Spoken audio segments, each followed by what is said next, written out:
name is Tom Fingar, and I'm delighted to have this opportunity to speak to you about U.S.-China relations and the international system. The relationship between the United States and China is at the center of most projections and worries about the international system. Decisions made in Washington and Beijing will have a major impact on the global system.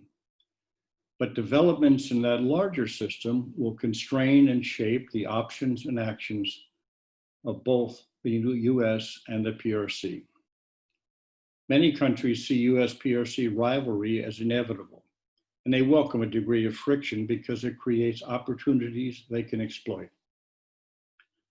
No country wants unmitigated hostility that would force it to choose sides in a bipolar world. Nor does any country want U.S.-China relations to become too close, because a G2 would constrain its own freedom of action. Third country actions will shape the options of Washington and Beijing as they attempt to reset the international relationship. No outcome is inevitable or immutable. Can the relationship be reset? Our relationship today is worse than it has been for a long time. Some insist further deterioration and greater hostility are inevitable. Others believe and hope that a reset and return to greater cooperation are possible. Both sides want a better relationship, so a reset is likely to happen. But the nature of that reset and what follows thereafter are difficult to predict, because what happens will be determined by the interplay of decisions made by multiple actors in both countries. Neither country acting alone can fix fundamental problems. Trump has demonized China to distract from the pandemic and other US problems.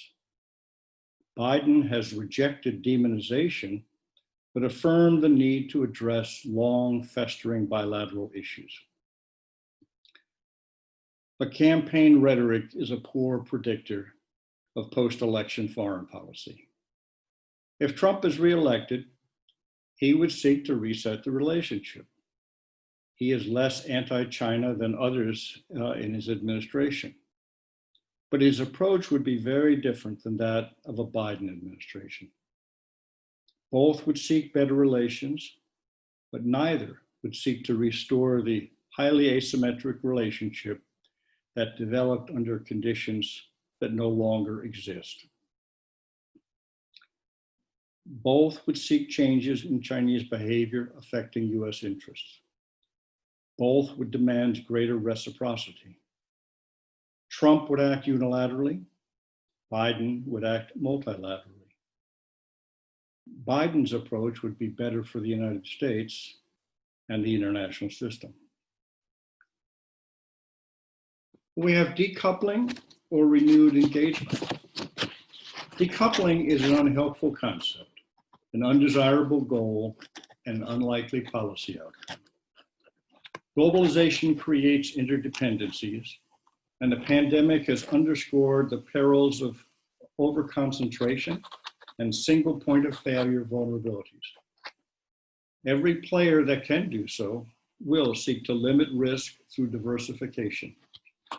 The transition to less dependence on China will be accelerated and shaped by changes that have occurred in the global system in the years since the PRC gained unique access to the free world system at the height of the Cold War.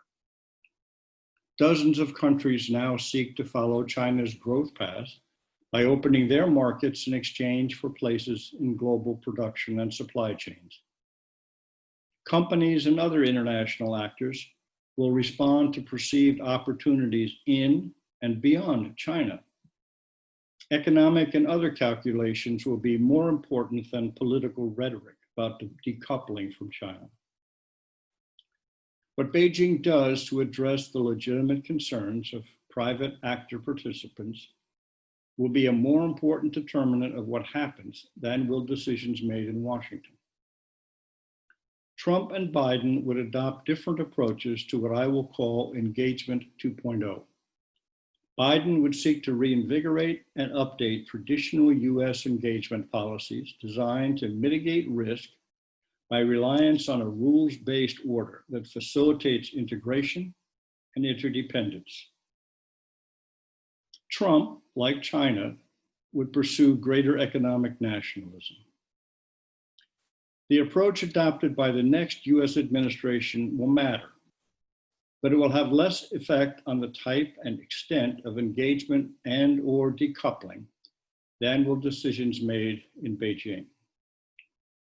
China has done more to limit U.S. and other foreign influence opportunities and engagement than has Washington.